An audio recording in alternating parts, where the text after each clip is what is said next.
Dadako na po tayo sa pag-aaral ng Word of God. Kanya hinihiling kong kunin at hihandaan nyo na ang mga Biblia, notebook at ballpen.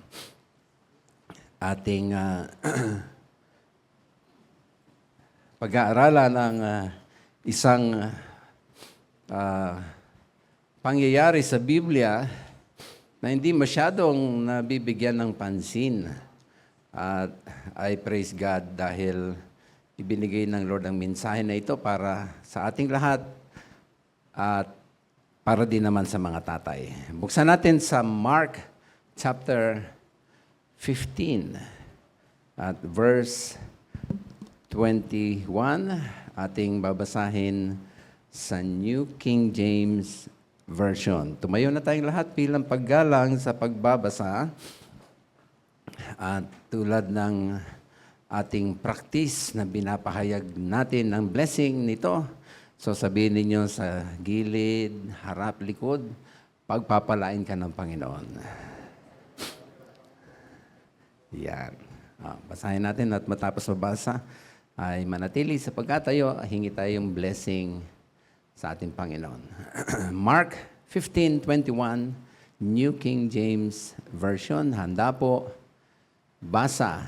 And they compelled a passerby coming from the country, Simon of Cyrene, the father of Alexander and Rufus, to carry his cross. Maraming salamat, Ama, sapagkat ang salita mo angkop sa panahon, pangyayari, kasi ito ay buhay. Na pag aming napagbubulay-bulayan, ikaw ang aming naririnig. Buksan mo ang aming mga tenga, O Diyos, ang aming mga mata, aming mga puso, nang sa gayon marinig ka namin. Ma-experience ka ng bawat isa, bata, matanda, member attender, visitor, maging ng mga nasa online. At katulad ng pinangako ng iyong salita na all scripture is profitable. Ito ay kapaki-pakinabang. At katulad din ng sinabi ng iyong salita na ito'y pagkain sa aming kaluluwa sapagkat ang tao hindi lamang nabubuhay sa tinapay, kundi sa bawat salitang lumalabas sa iyong bibig. So Lord, speak. Payapain mo ang aming mga puso at patahimikin para sa iyo lang kami makikinig ngayon, O God. Kami ay magpapailalim sa power at authority ng iyong word. In Jesus' name, amen. Salamat. Makakapuna kayo.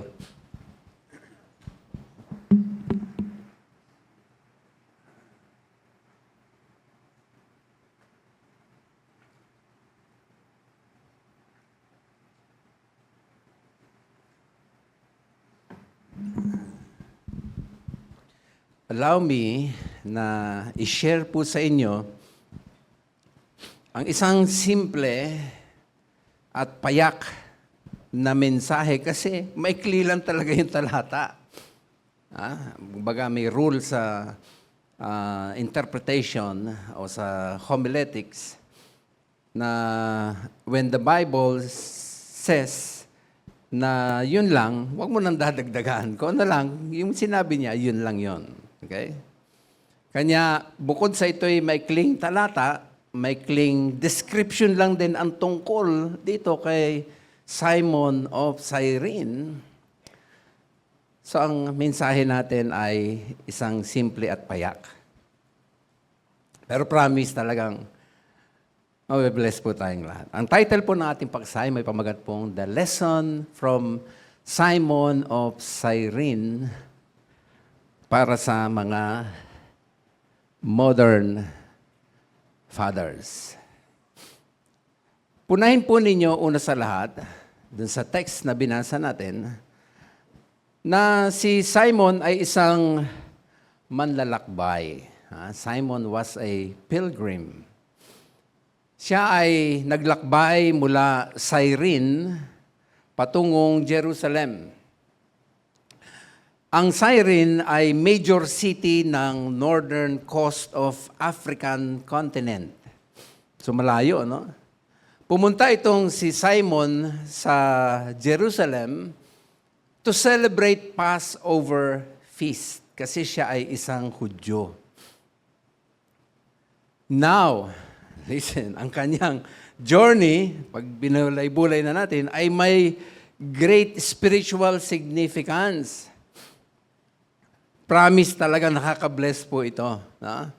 Kanya walang kukurap. Okay? Walang magpapalampas. Marahil ang nasa puso't isip ni Simon ay puno ng inaasahang banal na karanasan sa isang pista. Alam niyo naman, pag sinabing Passover feast, sadyang banal na pagse-celebrate o pagdiriwang yan. Yet, listen, in an instant, yung sana'y inaasahan niya biglang gumuho.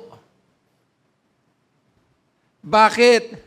Kasi bigla siyang sinunggaban ng mga Roman soldiers at pinilit paggawain ng isang most humiliating and defiling task para sa isang Jew.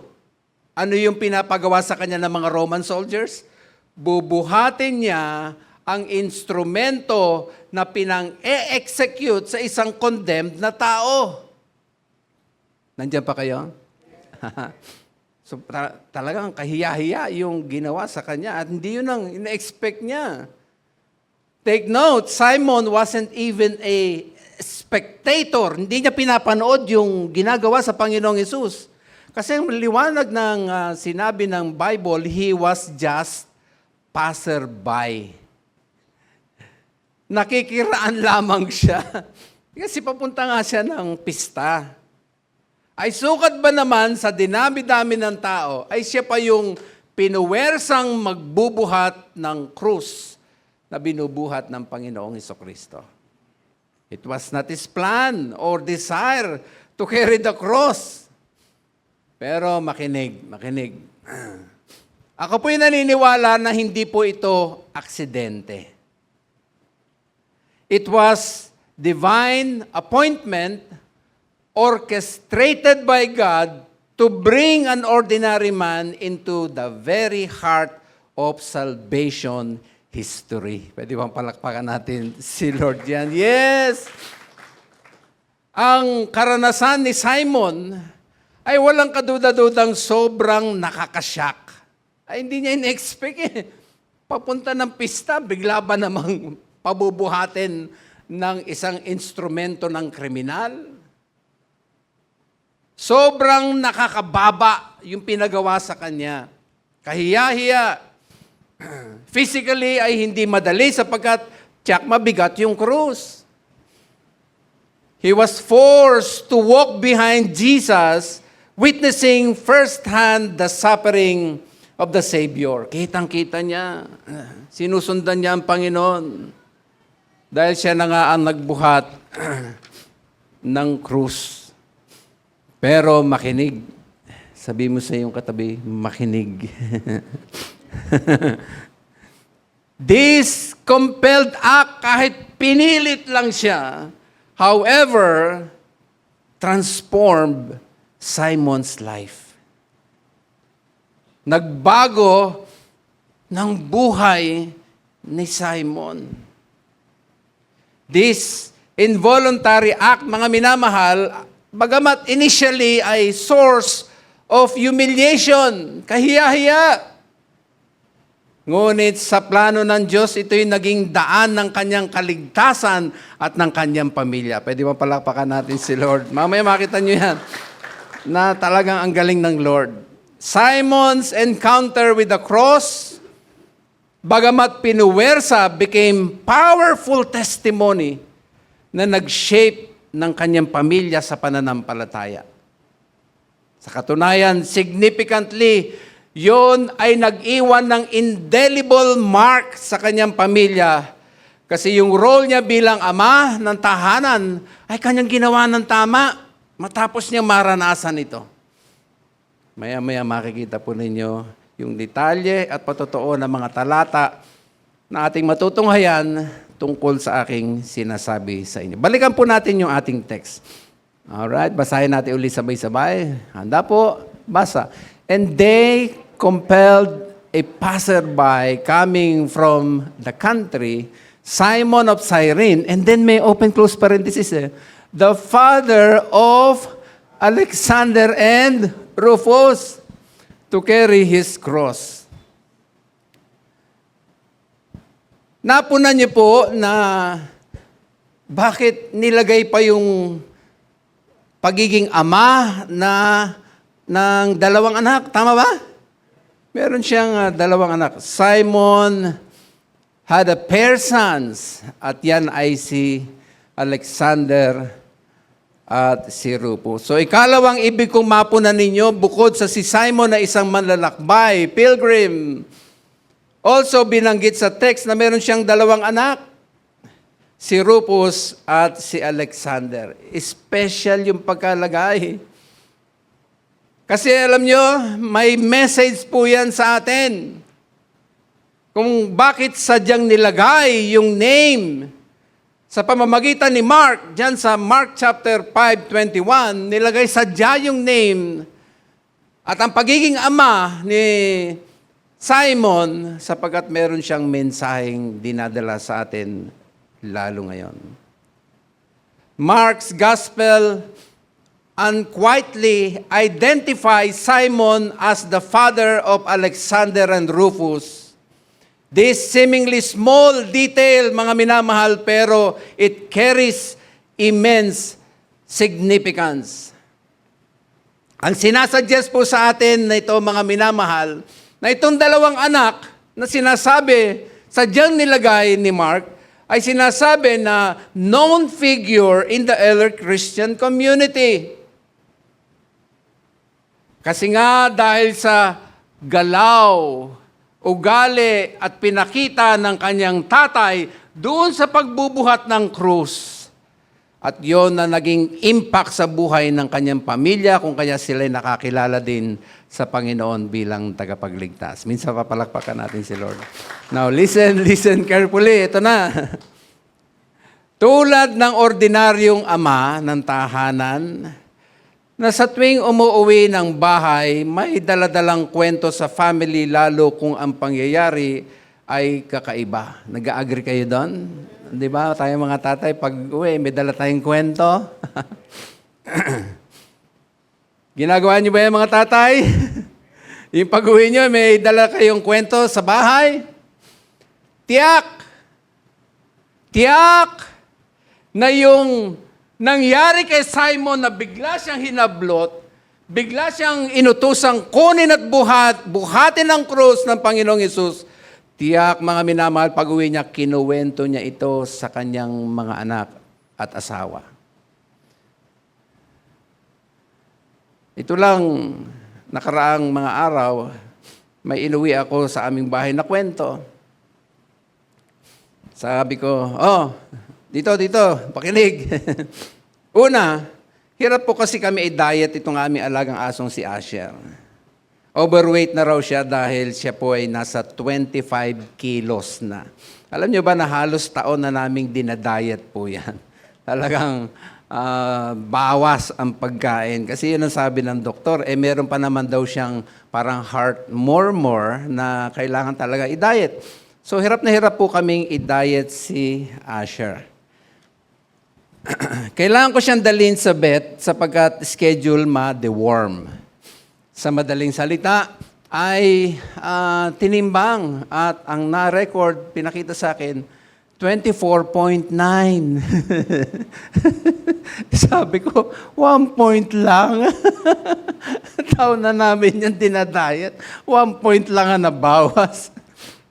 Ikalawa inuwi kong kwento, related pa rin dun sa vet experience ko. So, may pumasok na isang may daladalang aso, at tingin ko dun sa aso, poodle yung itsura. Hindi, tinanong ko, sabi ko, ano po ang lahi niyan, poodle? Alam niyo, sagot sa akin, hindi, Japan. Napaisip ako, sabi ko, ang linaw naman nung sinabi ko, mali ba ako na, bakit ganun sagot niya? Kung ano yung breed, ang sagot niya, Japan. Inisip ko na lang, baka ang ibig niya sabihin, galing ng Japan. Kanya, di na ako nag-follow up. So sabi ko, ito, ikatlong kwento. No?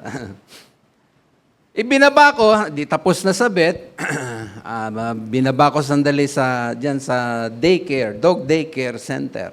Kasi kailangan ko dumaan sa SM para bumili ng kagamitan. Hindi ko naman pwedeng hatakin yung dog. Baka makaabala. So, iniwan ko sandali. Ngayon, pumapasok na ako dyan sa parking sa likod sa SM. Pag liko kong ganyan, may tumunog sa likod. Takot ako kasi paglingon ko, wala si Asher. Sabi ko, tumalon, naiwan ba si Asher? Asan si Asher? Talagang kabakon, hindi.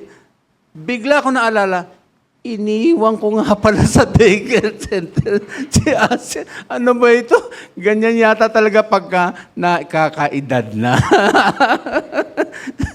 So tawa ng tawa aking mga ibay at sa aking anak sa aking daladalang kwento. Balik po tayo dito sa istorya ni Simon Cyrene.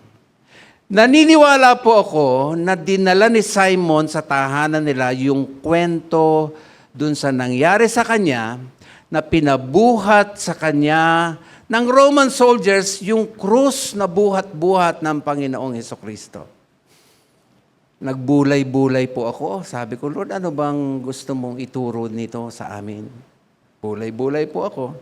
Naisip ko po, ano kaya kung kayo ang lumagay sa anak ni Simon, either kayo si Rufus o si Alexander, na na-imagine ninyo na ang dad ninyo ang nagbubuhat ng krus ng Panginoong Hesus. Bigla ko lang naisip, kung ako yung anak, kinukwento ng tatay ko na binuhat, ano kayang pakiramdam ni Rufus at saka ni Alexander na nung kinukwento ay tungkol sa pagbubuhat ng krus ng Panginoong Hesukristo.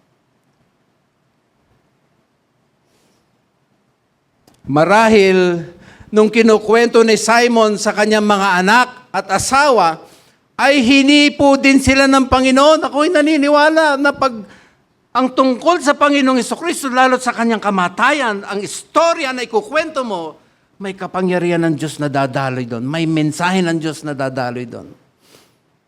I personally believe na nung kinukwento ito ng tatay niya sa kanyang mga anak, ay hinihipo marahil ang kanilang mga puso, ramdam na ramdam nila ang Panginoon.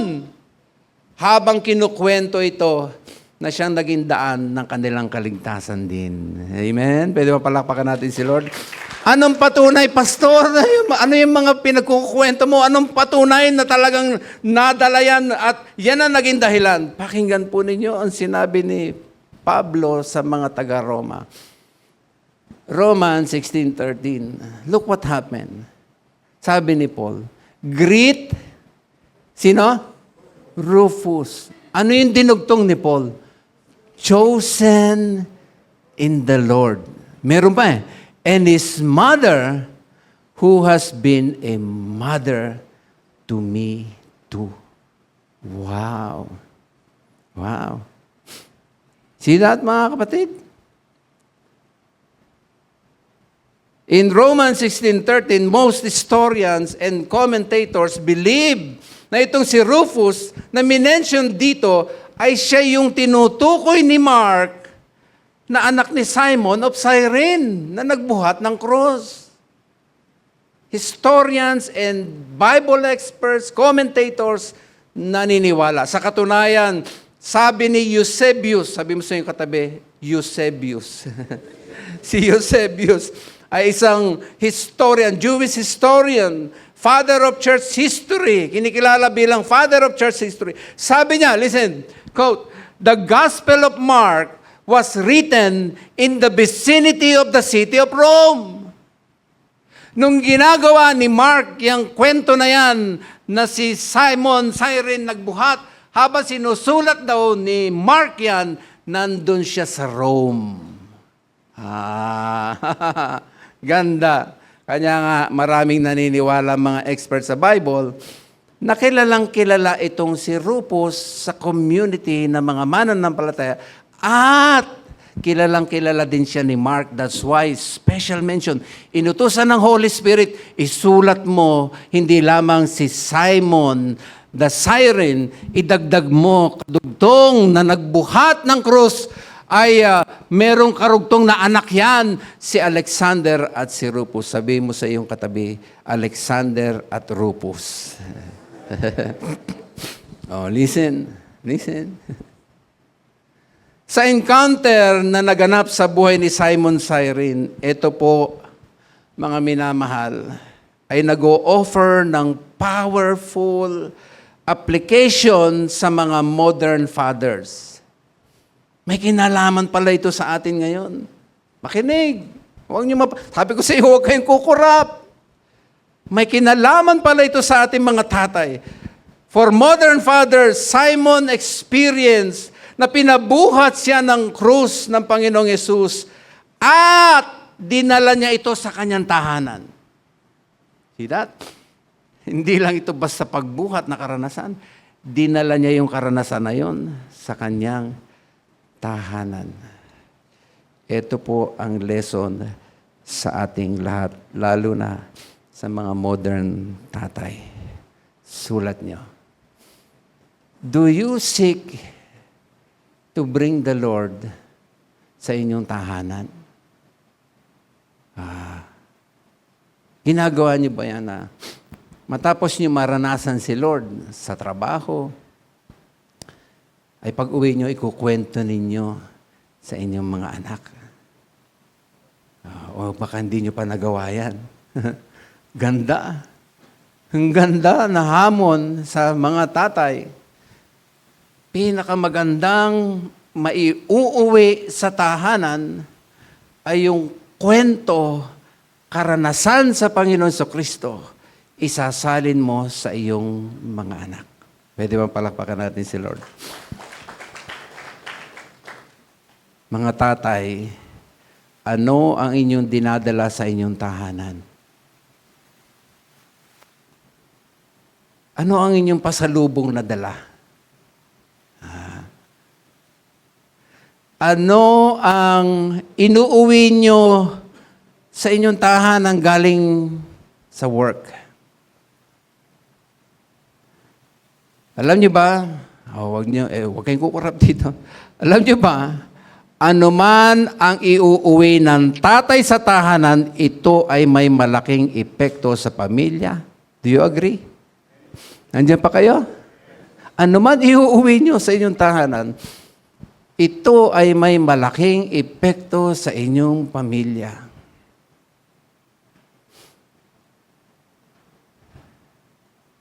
Pwedeng ang iuwi ng tatay sa tahanan ay good news o bad news. Parehas yan may epekto sa pamilya. Tama? Pwedeng ang iuwi ng tatay sa tahanan ay peace o trouble. Again, may epekto yan sa family. Fathers can bring home blessing or cursing. Si Simon, mga minamahal, ang inuwi sa tahanan ay spiritual blessing. Wow! Isang tatay nakahanga-hanga dahil ang inuuwi sa tahanan ay tungkol sa Panginoon. Karanasan sa Panginoon. Ngayong panahon natin, sari-sari ang mga inuuwi ng tatay sa tahanan.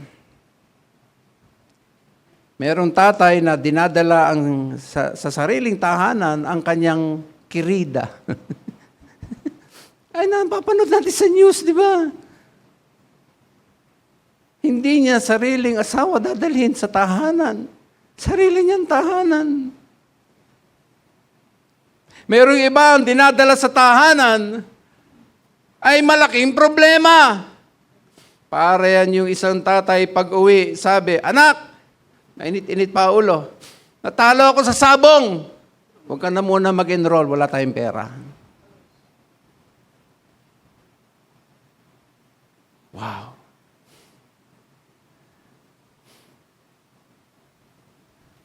Sa mga tatay na naririto, who do you bring home? Who do you bring home? Si Jesus ba o si Satanas ang inuuwi ninyo sa inyong tahanan?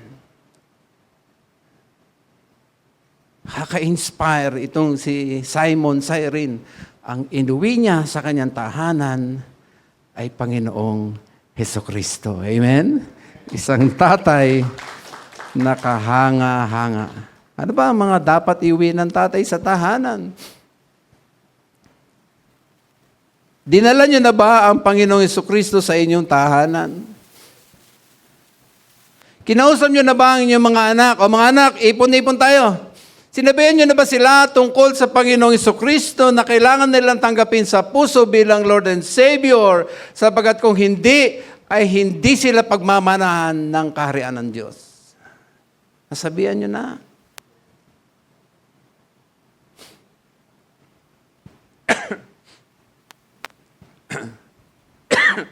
Listen, nung sabihin ng Lord sa Acts 1:8, ano ba ang sabi? But you will receive what?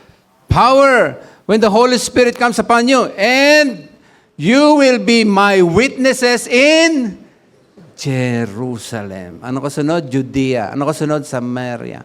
And today. Alam niyo ba, lahat ng nangangaral, lahat na nag-i-interpret niyan, lahat na mababasa ninyo, yung Jerusalem ay ang ating tahanan. Yun ang unang misyon ng mananampalataya, lalo ng tatay.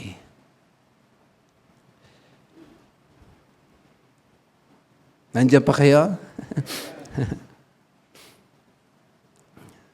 Ang Jerusalem na tinutukoy dito ay ating tahanan. Pamilya muna ang ating unang misyon. Ay marahil sasabihin po ninyo, Pastor, Kristiyano na po kaming lahat. Tumanggap na kami sa Lord. Ano pa ang pwedeng iuwi sa tahanan? Practically speaking, ikwento ninyo at ipakita ninyo paano kumikilos ang Diyos sa inyong buhay sa araw-araw. Tulad halimbawa ng mga karanasan ninyo sa trabaho, na may hipo ang Diyos. Pag uwi, ikwento. Gawa ng Diyos yun.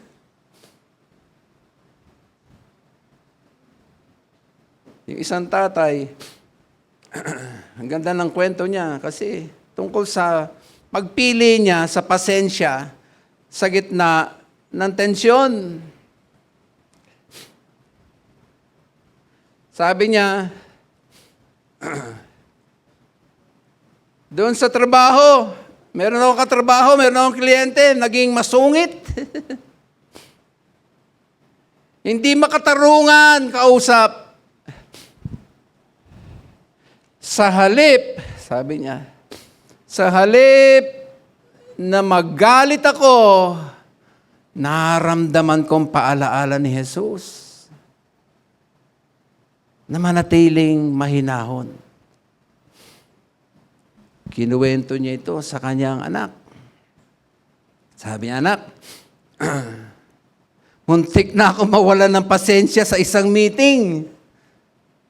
Pero parang may bumubulong sa puso ko. At malalim yung tinig na intindihin siya. Intindihin na lang. Dahil doon, anak, hindi lumaki yung gulo. Ano sa palagay niyo ang magiging lesson dun sa anak? Hindi ba't gawa ng Panginoon sa kanyang buhay? Sa tatay, parang si Rufus na nung kinukwentuhan ng tatay, ramdam na ramdam niya gaano gumagawa ang Diyos sa kanyang buhay. Naintindihan natin? May isa pang tatay ay nagkwento tungkol naman sa katapatan sa maliit na bagay.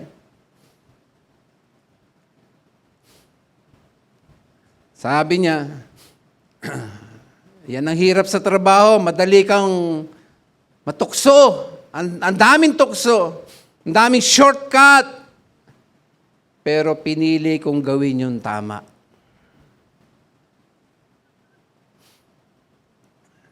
Dahil alam ko yun ang gusto ng Panginoong Jesus. Sabi niya, kwento din sa kanya na sabi niya, alam mo, may pagkakamali sa aming office na report. Ako lang ang nakakaalam. Pwede ko sana itago, pero naalala ko gusto ng Panginoon na maging tapat ako. Inamin ko ang mali at kahit natatakot ako, pero gumaang naman yung loob ko. Dahil alam kong tama ang ginawa ko. Pwede bang palakpakan natin si Lord niya? Ganda, di ba? Sarap na mga ganitong kwento ng mga tatay. Meron pa isang tatay, kwento niya tungkol sa kamay ni Jesus na gumamit sa kanyang buhay, sa kanyang katrabaho. Kita niya minsan ng isang co-worker dumadaan sa problema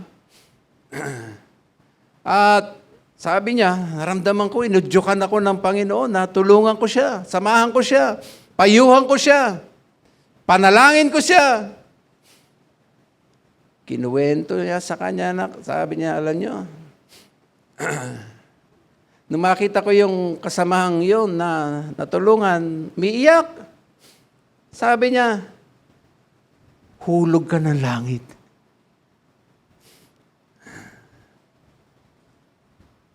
Maluha-luha yung anak na nakikinig kasi ramdam niya yung naramdaman ng tatay na nung kinukwento, si Jesus gumagalaw sa kanyang buhay na apektuhan ang kanyang anak.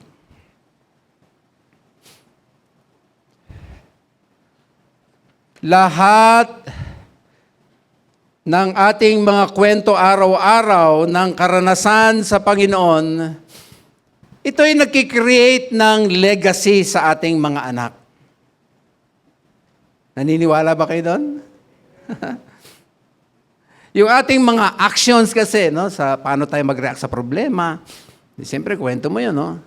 Yung paano ka mag-react sa temptations, paano ka mag-react sa mga test. Yung ating mga struggle, na napagtatagumpayan sa tulong ng Panginoon, tapos kinukwento mo yun, yung ating mga willingness na buhatin ang kabigatan kahit hindi tayong pumili, si Lord ang nagpahintulot ito. Yung mga yan, mga minamahal sa mata ng ating mga anak, mistulang gospel.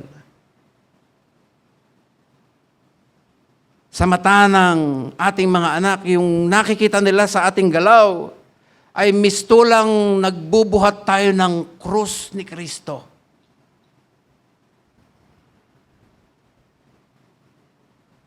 Dahil tumatayo tayo sa lakad ng Panginoon. Yan, dyan mauunawaan at magsisimulang akapin din ng ating mga anak ang ating ehemplo. Ang sarap kaya na isang araw, unsolicited, hindi mo hinihingi, bigla magsasalita ang anak mo. Sa'yo ko po ito natutunan. Ba? Alam niyo sabi ni Apostol Pablo in closing, sa 2 Corinthians 3, 2 and 3, ang sabi po, you yourselves are our letter, written on our hearts, known and read by everyone. You show that you are a letter from Christ. See that? The result of our ministry, written not with ink, but with the Spirit of the living God. Not on tables, or not on tablets of stone, but on tablets of human heart. Tanungin ko kayo, kailan ang huling nag-uwi kayo ng kwento tungkol sa karanasan nyo sa Lord sa inyong tahanan?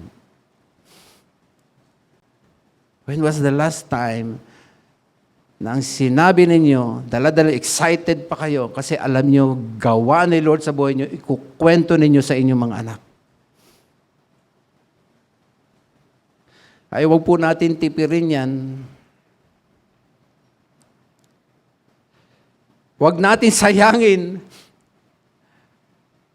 yung hindi mo iuuwi sa iyong tahanan at ikukwento sa iyong mga anak yung ginawa ng Diyos, sapagkat yun ay living letter. Para kang Biblia binabasa ng iyong anak.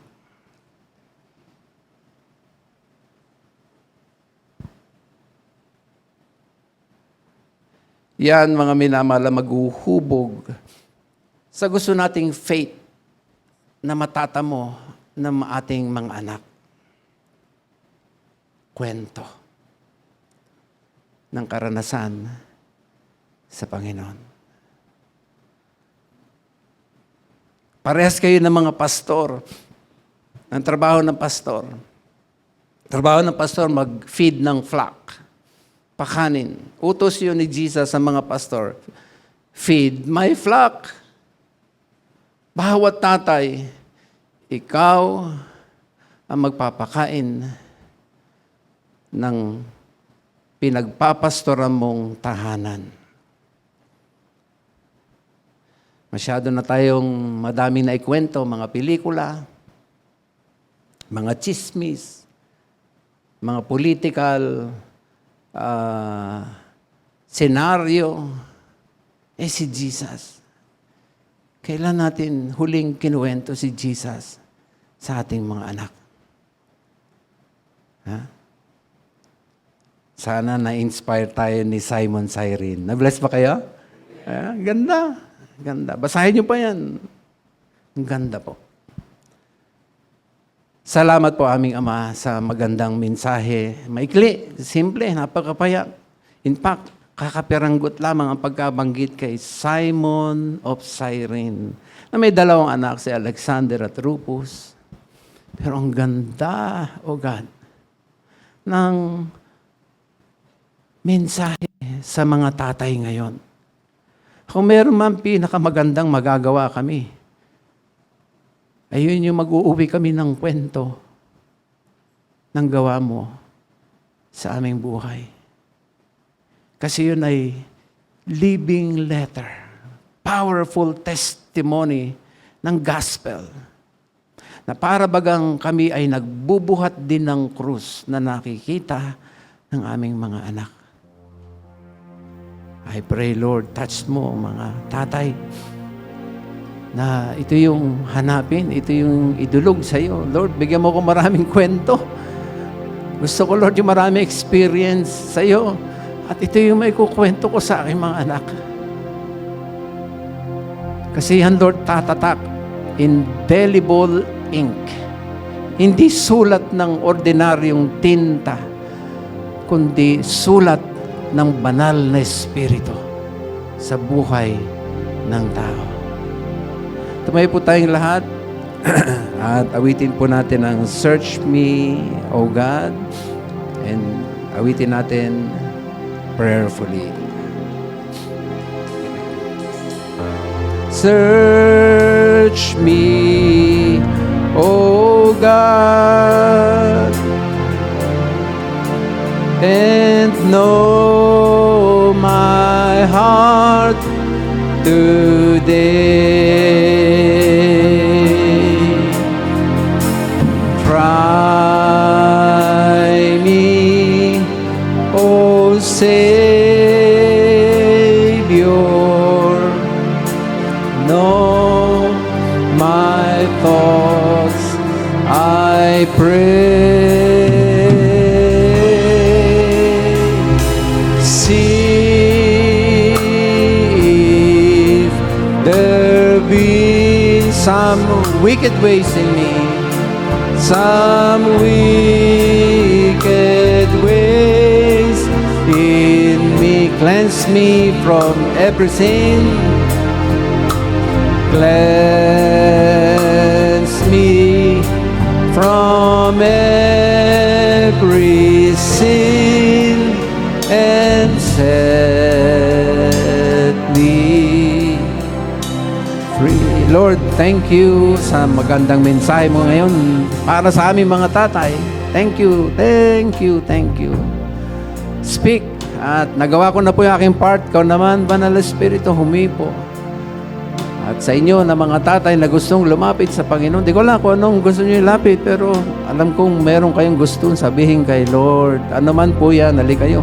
Sama-sama tayo. Bigay natin kay Lord. Lapitan natin siya. Pagtiwalaan natin siya. Kung meron kayong gustong hilingin sa Lord, ito yung pagkakataon. Pagkatiwala natin sa Lord. Minsan pauwi tayo ng Search Me O God, habang kinakanta sa inyong gustong lumapit, kausapin si Lord, lapitan siya, pagtiwalaan siya. Ano man ang gusto ilapit sa Kanya. Tatay man kayo o hindi, ay pagkakataon talaga ito para tayo magtiwala sa ating Panginoon. Just come and pray. Okay, ready? Sige. My heart, amen. Yes. Come, pray. Sige po. Pray. Thank you, Jesus. Thank you, Lord.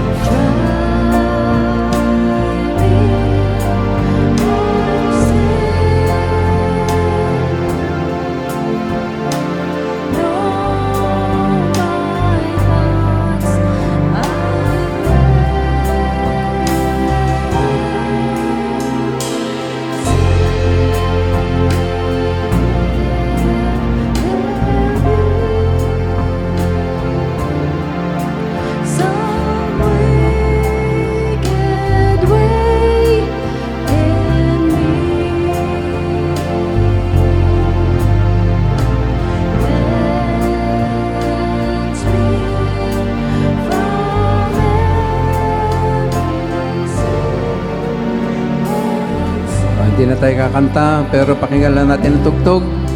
Sige lang po, patuloy niyo lang kausapin ang Panginoon.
Panginoon, sobra kaming na-inspire kay Simon Cyrene.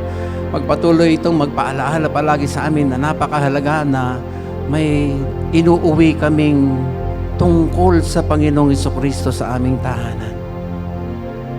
Kasi ito ay living gospel. Nagbibigay at nagmumolde ng pananampalataya sa loob ng tahanan. Lord, kami na mga tatay, bigyan mo pa kaming maraming karanasan sa iyo. Maliit, malaki, kukwento namin. Kasi iyon ay galaw mo sa aming buhay. Kwento tungkol sa iyo na napakamakapangyarihan pag ito'y napakinggan ng mga anak at ng pamilya. Gamitin mo lang aming mga buhay patuloy. Saan man kami naroon, maging sensitive kami makakita ng galaw mo. Na sa gayon ito, pag-uwi namin, dala-dala namin sa aming pamilya at may kukwento namin ang gawa mo sa aming mga buhay. May mga lumapit, iba-iba ang dahilan. Marahil may hinihinging blessing. Bukas mo na ang pintuan ng langit. Kung healing man yan, pagalingin mo na po in the name of Jesus. Kung wisdom para masolusyonan ang problema, Lord, ibigay mong wisdom. Pangako mo yan, if you lack wisdom, let him ask. Nag-agree ako sa paghingi ng wisdom, bigay mo na po yung wisdom. Ang mga handog na buhay na ito ay maging mabangon sa Diyos sa iyong harapan, na maging karampatang pagsamba. Oh, we worship you, Lord. We worship you. Maging mabango sa iyo, God, ang mga handog na buhay. In Jesus' name, Amen.